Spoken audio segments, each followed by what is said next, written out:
Hello and welcome again.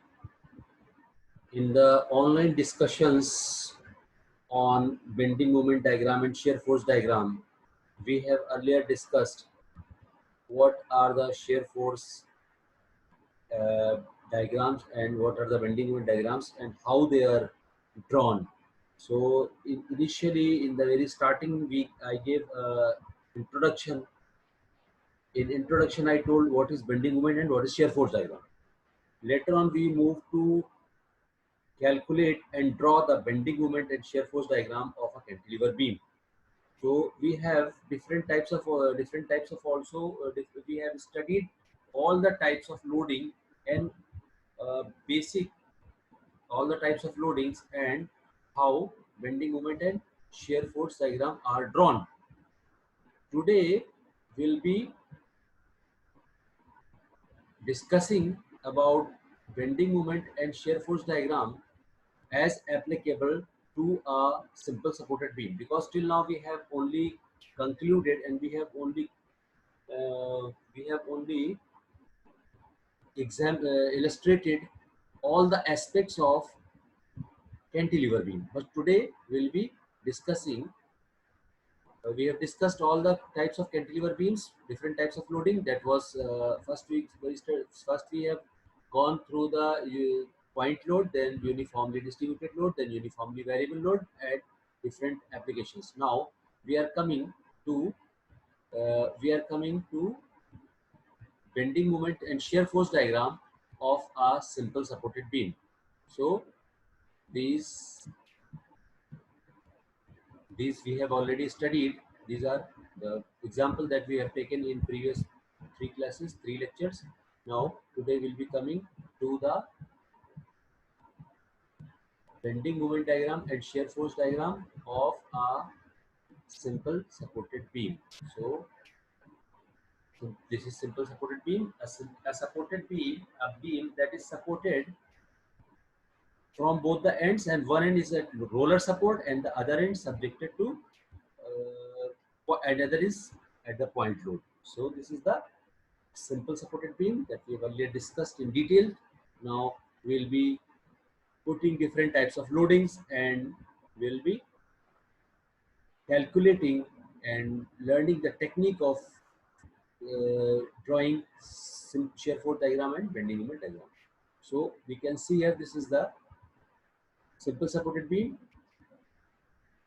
knife edge support or point edge support at one end, and other end is under roller support, so that if the beam expands, it does not break and it expands, and the roller moves slightly, rolls, and this way the beam is intact and does not get cracked at the expansion. So this is the point load P acting at a distance A from the point load, and then we have a distance B from the roller edge support. Total length of span is L. P is the point load that is acting at point B. A is the reaction. A has the reaction of this knife edge reaction, and then we have C, that is vertical upwards. You can see roller reaction is vertical upwards. So we have A, B, L, and C. Now let's talk about the reaction. We have two reactions. One is horizontal reactions. We have inclined reaction, and these have two components. One is horizontal and then other vertical reactions. Then we have roller supports, vertical with vertical reactions. Now we can calculate, since there is no horizontal force, that's why R edge is always 0. In this case, if it is given, we'll be talking, and that will be a different case. But right now we are not talking any horizontal force, horizontal support, horizontal force into consideration. So sum of all the horizontal force is 0 and there is no horizontal force, so will not talking about horizontal force, only vertical force will be talking. So coming to second point, horizontal force is 0 but it has certain vertical force. So vertical force is balanced by a summation of 2. If we are having vertical downwards force P, then we will have vertical upward reactions RAB and RB. Those are acting upwards. So this way we have RAV plus RB must be equal to P. So this is the RAV plus RB must be equal to P. Applying third condition of equilibrium, that is moment, sum of all the moments must be zero. So third sum of all the moments must be zero. If we take moment about any point either A, B or C, the moment will be zero. So this way we will be having sigma MA equals 0, we get P into A minus RB into L. RB is equal to PA by L. So this way we can calculate RAV. RAV is PB by L and RB is PB by L. RAV, therefore RAV vertical reaction PA by L and PB by L. PA by L, RAV, P A by L, that means this force multiplied by this distance divided by whole distance will be reaction RAV, and similarly RB will be P into P divided by whole length. So RB will be force P vertical downwards multiplied by distance B from the RB, then divided by LB. This will give RB, and RAV is equal to P into A by L. So this way we have got reactions RA and RB, RA and RB. Then we have got moments. Then we have to take moments of course. So once the forces are determined, we are capable of calculating moments as well. So we are having shear force. So shear force CR is equal to 0, CL is equal to minus PL by L. So PA by L, BL is equal to, we will be discussing shear force at different places. So we are having shear force L, shear force CR, CL, BR, BL, AR, AL. So we have these sections A, B and whole section L. So we will be calculating this section. If we see one force with vertical upwards or vertical reaction RB is acting upwards. So if we take any section and we consider R, we will find that RB is vertical upwards. Then up till point P there is no other forces acting. So up till this point B we don't have any other force. So at B we have a vertical downward force and vertical upward reaction. So if we see, since vertical upward reaction will be high, so at this point a force, resultant force will be acting downwards, and that will be P into B minus RB, and this will be an addition at this point, and this will be acting vertical downwards. Upward, up till this point we will be having P minus RB. So at this point we'll have another vertical upward reaction, that is RB, RAV. So this way we'll be having P RAV is equal to P minus RB. So from here to here we will have just one force, then two force, and resultant of these two force, and here only support is given, that is RAV. So this way we can find the sign convention. If we cut a section here and we take the left hand side, we'll find that it has a vertical upward reaction. So we have already discussed, if the vertical upward reaction is there, if any vertical force is acting upwards, so on the left section of the beam, then we do have positive shear force. Whereas in case of cantilever beam, we didn't get we got all the shear forces as positive shear force, but no bending moment.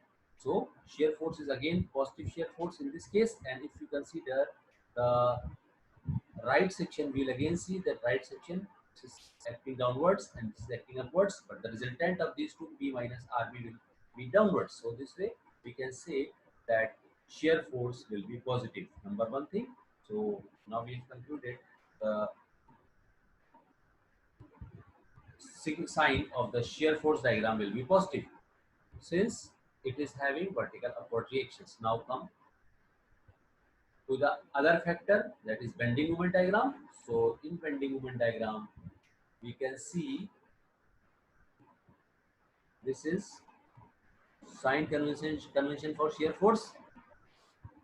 In the right side, it is, we can see it is positive shear force, and as it is discussed, and if the reverse is, if we see the left section, we'll be finding a resultant P minus RB is acting downwards. So this way it will have negative shear force and this will have positive shear force. So we'll start, since we know PA by L, that is the reaction of the support, roller support. So we are given P, we are given A, we are given L, we are given B. So we can simply calculate PA by L. So when PA by L is known, P is known, so we also can know PB by L. P is given, P is given, so we can calculate PB by L. So this is the reactions, vertical reactions. Now we'll draw a line, a neutral line ABC. This line will be in accordance with the length of the beam, length of the span. So if we are having 7 meters of the beam span, then we'll draw a 7 centimeter line ABC for the sake of simplicity. Otherwise, we can take any scaling of our own choice, so of our own for our own convenience. So we'll be taking, if this is 70 meter, again we'll be taking 70 for the sake of convenience, because we don't have that much space on the paper to draw or computer to draw 70 meter span. So this is okay. Now we have got the PA by L, P and PB by L. Now we have got PA by L. This PA by L is acting upwards. So uh, as I discussed, the shear force is downwards. So start a line. So draw a force, draw a force representing PA by L. Again, if it is 70 newtons or kilos, we will we'll take a convenient scale, that is 7 centimeter or 70 millimeter. That would be depending upon our convenience. So we'll draw a line of PA by L in equivalent distance. So after drawing this distance, we will move left.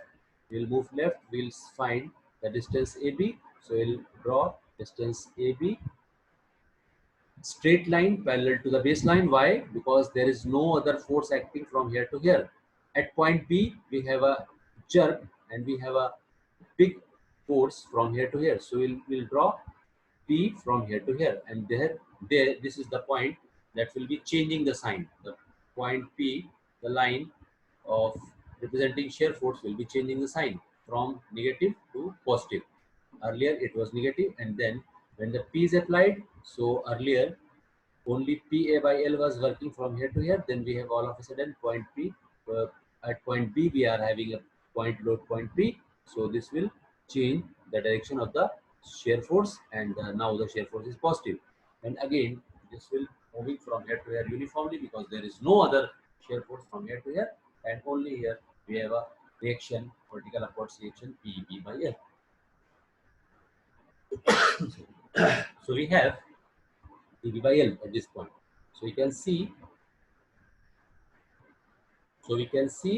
point EA by L, PB by L. So this is the shear force diagram, and this is negative sign, negative shear force, and this is positive shear force. So we have got, so we have to get bending moment diagram. So for bending moment diagram, we can see bending moment diagram is 0 here. Why? Because PA by L multiplied by 0.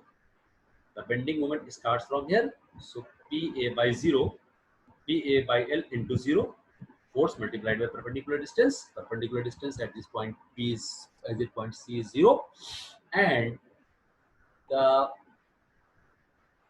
P is maximum at this point. So the shear force will be maximum at this point. So sorry, bending moment will be maximum at this point, and zeros at both the extremes, because these two are having a minimum distance, and that is 0, and this is the maximum distance. So first thing is that we must be knowing what is the sign of bending moment. Bending moment, we can see this is supported from the both ends, and a point load is acting almost in between of the span. So this will be taking a shape of sagging. So sagging is the positive bending moment. So we'll be taking positive bending moment. Left side is positive bending moment. So this is positive bending moment. So bending moment for the time being is positive, because in case of shear force diagram, we didn't get any positive bending moment. Only we got negative bending moments. Whereas shear force was, in case of cantilever beam, we got only bending moments negative, whereas shear force was always positive. In this case, we are having shear force positive as well as negative, and the bending moment diagram as positive. So we'll start from here, and this is the maximum. P AB by L is the maximum bending moment. P AB by L is the maximum bending moment, because P A by L is the reaction multiplied by B. So this is PAB by L. Now if we calculate from this side, again PB by L multiplied by A is the moment. This is the force. This is the reaction, and this is the vertical distance. So either we calculate from this side or we'll calculate from this side. We'll be getting same bending moment, and that is PAB by L. So if we have got PAB by L as 10 Newton meter. So we will take 10 centimeter from here to here, or 10 millimeter from here to here, and we'll connect A to this point, and similarly we'll connect C to this point P. This way we'll have bending moment positive in point in simple supported beams. Okay. Now come to case 2, where we have uniformly distributed load. We can see uniformly distributed load can again be converted into point load. So you can see this is the point load, and this way shear force diagram changes the sign from here to here. In case of point load, we were having an exact jerk at this point, but in this case the point load is changing. The shear force is changing from negative to positive at the center point. So this is shear force diagram of uniformly distributed load. So bending moment diagram is a degree higher. So this way we have RB multiplied by this distance L by 2. So we have got WL square by 8, and this is a curve since this is a curve, since it is increasing at every moment, increasing at every bit, at every layer, at every point. So this will be having from here to here as a curve, from here to here as a curve. So this is positive bending moment diagram.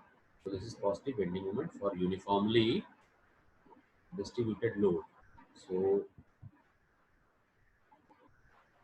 this was the basic of how a simple supported beam is loaded, and how does it respond, what will be the sign of bending moment and shear force in case of simple supported beam loaded by point load and loaded by uniformly distributed load. We'll take some examples in our next lecture, and we'll more clearly explain this simple supported beams by examples, by taking examples of bending moment, by taking examples of uniformly distributed load and point load. I hope this is all clear to you. Still, if you are having doubts, you may get in touch with me on my phone number, that is 9069360400. So for the time being, I am signing off. I'll be seeing you in next lecture. Okay, bye.